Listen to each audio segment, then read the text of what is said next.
Hello students, let's start our new topic which is respiration. First we will start the meaning of respiration. Respiration is the process of oxidation or breaking down of the organic compound. As I have told you that respiration is the process of oxidation, means there is addition of oxygen to which? To the organic compound, and that organic compound is food, and there will be release of energy. So we can define the respiration as the process of oxidation or breaking down of the organic compound, and that organic compound is food which will release the energy. Respiration is a biochemical process. This is known as biochemical. It involves two processes, biological process as well as chemical process. This is known as biochemical process because there are biological changes as well as chemical changes during the process of respiration. Chemical energy of the organic molecules is converted into the usable energy in the cell during the process of respiration. Means what happened during the respiration? There is conversion of energy. As we all know that energy can neither be created nor be destroyed. It can be transformed from one form to another form. So during respiration there is transformation of the chemical energy which is stored in the food, and that chemical energy is converted into the usable energy form which is ATP. In our body there are basically two type of reactions. First one is catabolic reactions and second one is anabolic reactions.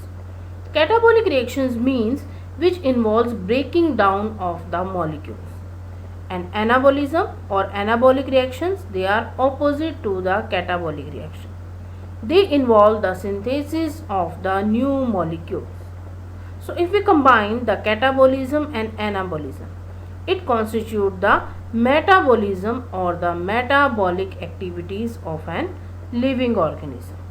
So as the respiration involves breaking down of the food material, in the respiration there is breakdown of the food material, so it is the catabolic activity. You can see in this picture, during catabolism there is breaking down of the molecules and energy is released, but during anabolism there is synthesis of the new molecules and energy is required. Next we will discuss the types of respiration. On the basis of presence or absence of oxygen during the process of respiration, it is of two types. First one is aerobic respiration and second one is anaerobic respiration. In aerobic respiration there is requirement of oxygen, but in anaerobic respiration there is absence of oxygen. Let's start the aerobic respiration. It occurs in the presence of oxygen. During this process there is complete oxidation of the glucose, and that glucose is converted into carbon dioxide and water. Means the glucose is completely broken down into carbon dioxide and water. You can see in this chemical reaction, the first step is conversion of glucose into pyruvate. Glucose is the 6 carbon molecule, whereas the pyruvate is the 3 carbon molecule. The glucose is broken down into pyruvate plus oxygen. This process is known as glycolysis. There is breakdown of glucose, so you can remember the name, this is glycolysis, and it takes place in the cytoplasm of the cell.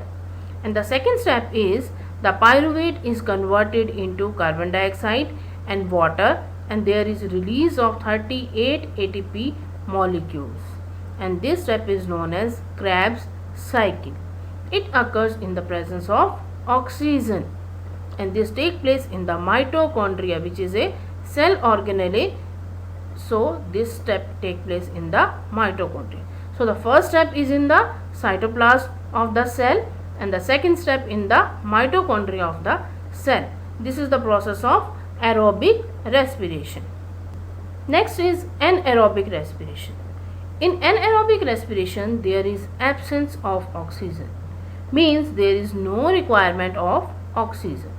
During this process, there is incomplete oxidation of the glucose, means the glucose is not completely oxidized, and it will form either alcohol and carbon dioxide, or it will form lactic acid, means there are two paths in anaerobic respiration. First path is it will form either the alcohol or carbon dioxide, and in the second path it will form the lactic acid. The first step in the anaerobic respiration will be same as of aerobic respiration. The first step is again glucose will be converted into the pyruvate, and it will occur in the cytoplasm of the cell. The process is known as glycolysis. Whereas the second step is different. In this anaerobic respiration, the second step will also continue in the cytoplasm. In the aerobic respiration, that was in mitochondria, but in anaerobic respiration, the second step also take place in the cytoplasm, and it will occur in the absence of oxygen. It will form the ethyl alcohol and carbon dioxide, and only two molecules of ATP are released. Let's have a look on the difference between aerobic and anaerobic respiration. In aerobic respiration, there is presence of oxygen, whereas in anaerobic there is absence of oxygen. In anaerobic respiration, glycolysis occurs in the cytoplasm, and the second step, which is Krebs cycle, that occur in the mitochondria of the cell. But in anaerobic respiration, the entire process occur in the cytoplasm of the cell. In aerobic respiration, there is complete oxidation of the food, but in anaerobic respiration, there is incomplete oxidation of the food. In aerobic respiration, one molecule of glucose produces 38 molecules of ATP. Large amount of energy is produced, but in the anaerobic respiration, only 2 ATP molecules are formed. In aerobic respiration, the end products are carbon dioxide and water, but in anaerobic respiration, it will be ethyl alcohol and carbon dioxide, or it may be lactic acid. Aerobic respiration, it occurs in the majority of animals and the plants, whereas anaerobic respiration, that occurs in the yeast and bacteria. Next is breakdown of glucose by different pathways. There are basically three pathways for the breakdown of the glucose. The first step is similar in all the three pathways. The first step is the conversion of glucose into the pyruvate, means a 6 carbon molecule, which is glucose, that is converted into the 3 carbon molecule, which is pyruvate. This is the first step, and it occurs in the cytoplasm of the cell. This step is known as glycolysis. The second step is different in all the three pathways. If it occurs in the absence of oxygen, like in the yeast, it will form the ethanol plus carbon dioxide and energy is released. But if it occurs in the lack of oxygen, means there is less requirement of oxygen, as in the muscle cells of the human beings, it will form the lactic acid and the energy is released. But if it occur in the presence of oxygen, then it will occur in the mitochondria of the cell. It will form the carbon dioxide, water, and the energy is released. Next, we will compare the respiration in plants and animals. We will discuss both similarities as well as dissimilarities. First, we will discuss the similarities.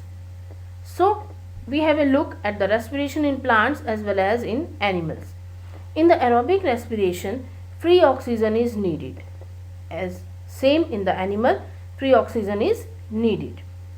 Energy released is stored in the ATP molecules in both the cases. Aerobic respiration takes place in mitochondria in plants as well as in animals. The respiratory substrate is glucose in both the cases, plants as well as animals. If we discuss the differences or dissimilarities between the respiration in plants and animals, first point of difference is no breathing takes place in case of plants. But in case of animals, the breathing takes place except only a few lower animals. No transporting system for the transportation of oxygen and carbon dioxide is present in the plant. In animals, blood vascular system is present for the transportation of oxygen and carbon dioxide. Rate of respiration is low in case of plants, whereas rate of respiration is high in case of animals. Small amount of the detectable heat is produced in plants, whereas a large amount of detectable heat is produced in animals. Green plants have additional oxygen source from the photosynthesis, but the aerobic animals have either air or water as the source of energy or oxygen. Let's have a look on the general mechanism of the respiration. There are basically 4 steps during the respiration. First one is intake of oxygen from the environment. The respiration starts with the inhaling of the oxygen from the air or environment. Second is stepwise oxidation of the food, which is glucose. Third step is the release of energy as ATP molecules. And the last step is the elimination or release of the carbon dioxide. The first and the fourth step, which is intake of oxygen and release of carbon dioxide. These are the physical processes, whereas the oxidation of the food and the release of energy as ATP, these are the biochemical processes. Next we will discuss the respiration in plants. The plants exchange gases, oxygen as well as carbon dioxide with their environment. Different parts of the plants like leaves, stem and roots exchange gases independently. You can see here that there is intake of oxygen and release of carbon dioxide in the respiration. But in the photosynthesis, there is intake of the carbon dioxide and release of the oxygen. Next is the rate of respiration in plants. Previously I told you that the plants require less amount of energy. So the rate of respiration is slow in plants. Different parts of the plant respire at different rates. The rate of respiration is maximum in actively growing region. And which are those actively growing region? Such as root tip, shoot tips and the meristematic tissue. Meristematic tissues are those tissues which have the capability of division. The dividing tissue are known as the meristematic tissue. So for the growth of the root and the shoot and the division of the meristematic tissue, respiration is required, energy is required.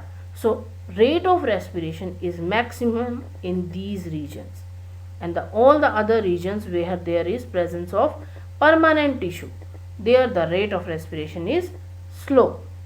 Mature tissues have slow rate.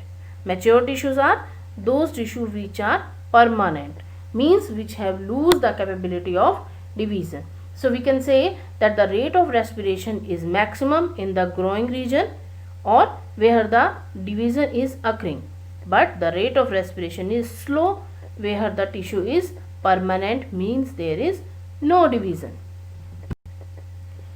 Let's have a look on the exchange of gases, that how the gases are exchanged in case of plants.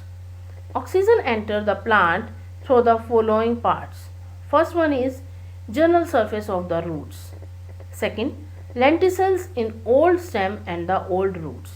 Third, stomata in the leaves. Let's discuss them one by one.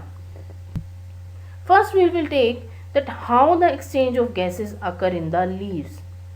As we all know that leaves have the small openings, and these openings are known as stomata. So through stomata the air enters into the substomatal space from where oxygen and carbon dioxide diffuse. During daytime stomata are open and photosynthesis occur. So carbon dioxide is taken in and oxygen is released. Some of this oxygen is used in the respiration. The rest oxygen is diffuses out into the atmosphere, which is used by the animals. But during the night time there is no photosynthesis, only respiration occur. So in that case there is intake of oxygen and release of carbon dioxide. So this is how the leaves help in the exchange of gases. Next you can see here that how the exchange of gases occur in the leaves. All this occur with the help of the stomata. During the photosynthesis there is intake of carbon dioxide and release of oxygen, and during respiration there is intake of oxygen and release of carbon dioxide through the stomatal pores. Next is the exchange of gases in the older portion of the old stems as well as old roots. Means how the gases are exchanged in old stems and the old roots. In older portions of the stem and roots, exchange of gases takes place through the lenticels. What do you mean by lenticels? Very important. Lenticels are one of the many raised pores. You can see in this picture the raised pores on the stem of a woody plant that allow the gas exchange between the atmosphere and the internal tissue. Means in the older stem or older root, the exchange of gases takes place through the lenticels, and these lenticels are the raised pores. Next is the exchange of gases in roots, that how gases are exchanged in case of roots. As we all know that roots are in direct contact with the soil particles. So the root hairs are in the contact with the oxygen which is present in between the soil particles. This oxygen enters the root hair by diffusion. Diffusion is the movement of the particles from the high concentration to low concentration. In the soil particle there is high concentration of oxygen. In the root cells there is low concentration of oxygen and high concentration of carbon dioxide. So the oxygen enters the root hair by the diffusion, and carbon dioxide which is present in high concentration in the roots, that is moved out into the soil. So by this diffusion there is exchange of gases in case of roots. Let's see how photosynthesis and respiration are different from each other. In case of respiration, there is oxidation of food, means the glucose plus oxygen, it form the carbon dioxide and water, and there is release of energy. But in case of photosynthesis, which is opposite to the process of respiration, the carbon dioxide and the water combines to form the glucose or food, and oxygen is released, and all this occur in the presence of light energy. Means in the photosynthesis there is intake of the energy, but in the respiration there is release of the energy. So we can say that the photosynthesis and respiration are opposite to each other.